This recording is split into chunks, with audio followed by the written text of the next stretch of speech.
No, that's quite all right. That's what this podcast is all about. I love being able to hear people's stories, and the objective really is kind of just help other people.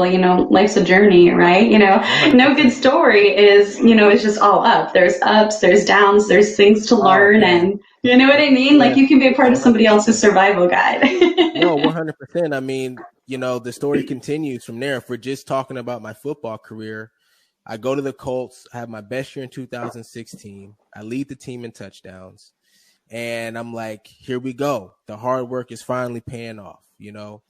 I go into the next year and I start the season on fire. I mean, I felt great. My training in the off season was phenomenal.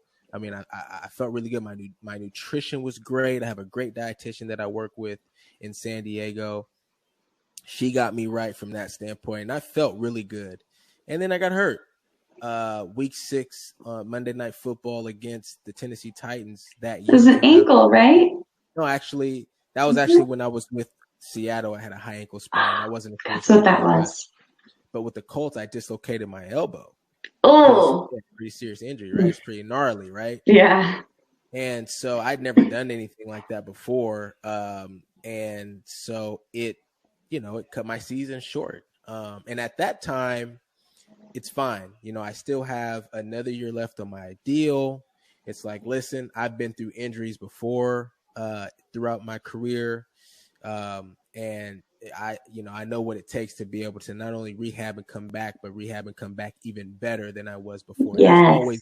that's always the goal when you get hurt, right? When you have a setback, right? The old saying goes, right? Minor setback for a major comeback, right? Exactly. So yeah, I mean, as athletes, as competitive people, that's always the mindset. So I'm like, okay, boom, I'm gonna go back to San Diego. I'm gonna get my treatments. I'm gonna do everything. I'm gonna be back. We'll be back. We'll be ready to go. I come back in 2018, and the same exact thing happens. I don't know what it is about week 6. All right, week 6. Okay, I dislocated my shoulder this time. All right, on Mm. the opposite arm. And not only did that end my season, but it also ended my stint with the Colts. And it's a business, It's like, oh man, they're super messed up for letting you go. No, they're not. No, they're not.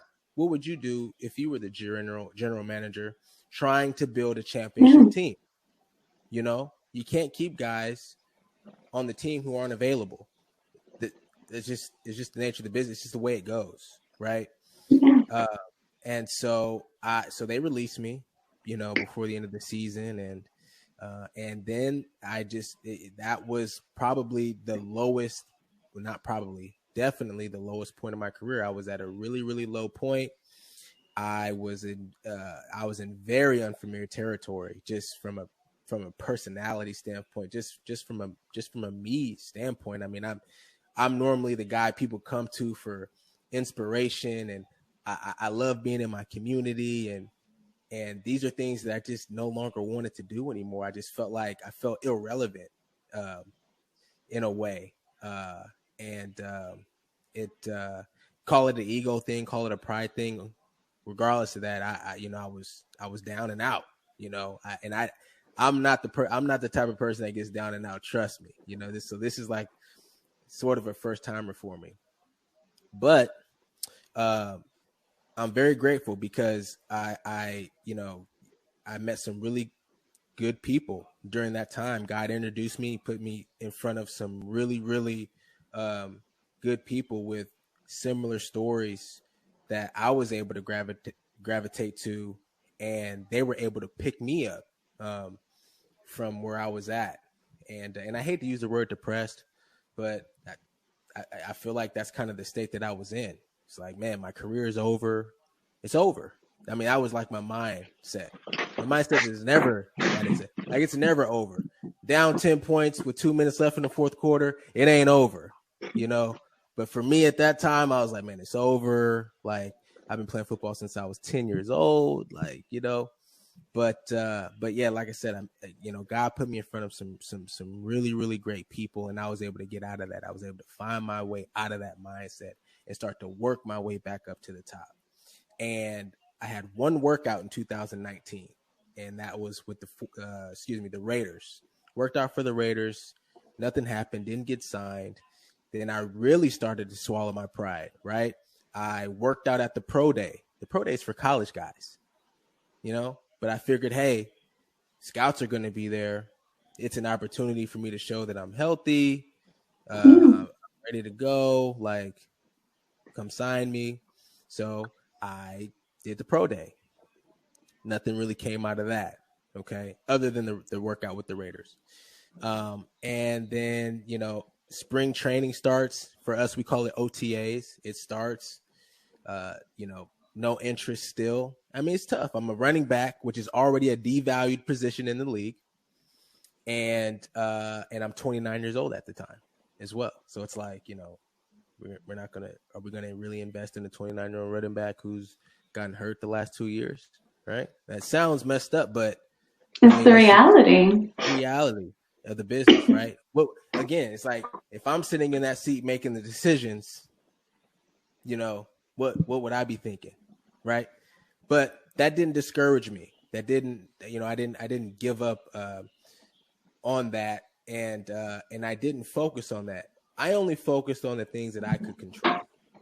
Okay, so what are the things that are going to make Robert Turbin happy, and what are the things that I can do?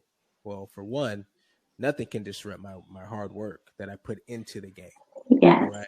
So, and nothing can affect my ability to be persistent and persevere through this trial. Just got to believe. I'm a huge believer in that. You just got to believe. You got to believe, and it'll manifest itself the way that it may not be the exact way you want it to happen, but the end result will be what you want.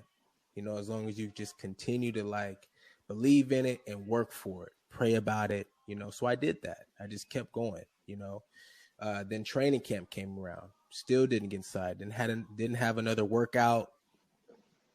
So the season is going on, no interest during the season. Right. And I'm like, man, it's getting close. I'm talking with my trainers. I'm saying, look, we're training every day.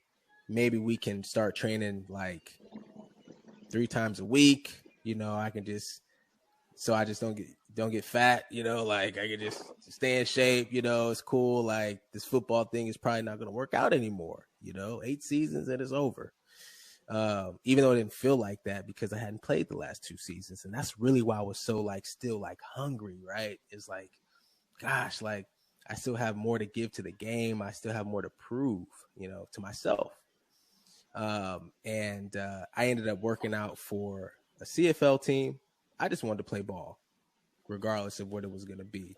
The new AAF league had started. I had interest in joining that.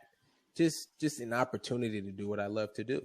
I don't think there's anything wrong with anybody doing what they love. If anything, that's what you should always do, in my opinion. You should do what you love, regardless of what it pays and all that kind of stuff.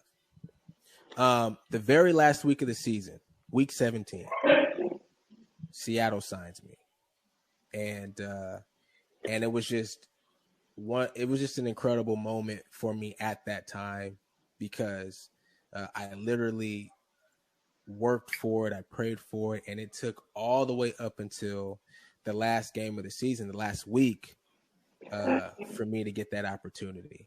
And so when you talk about perseverance, never giving up, believing, and that manifesting for you, I'm a living example of that. That's just one story there. And also what motivated me through that time is, listen, I do the camps.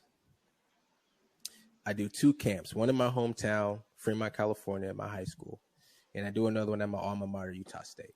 There's this kid, Trayston Stokes. All right. He's a freshman in high school now. And at that time, he was still in junior high. He might have been 12 or 13 years old. But he sends a text message to my assistant. He says, hey, if you talk to Rob, send this to him. And this is when I first got injured, maybe about a month after I got injured in 2018 with the Colts. And I was really down and out. I was really down. And so I read the text message, and it says, hey, Rob, this is from one of the kids that attended your camp, Trayston Stokes in Utah.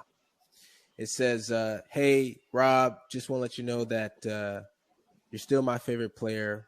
Your family still supports you. And he says, don't forget to dream big like you tell us at the football camp. And I'm looking at the text message like, wow, like you can't be serious, And I'm like, I'm looking at it, and that really it really, I'm thankful for that kid forever, because it really sparked my inspiration again. It's like I can't let these guys down. I mean, he may not even be the only person looking up to me, or motivated by what I do. I mean, the kid wears number 6 because I wore number 6 in college. He sent me a picture of his of him in uniform, and awesome. so I was really inspired. So yeah, you talk about just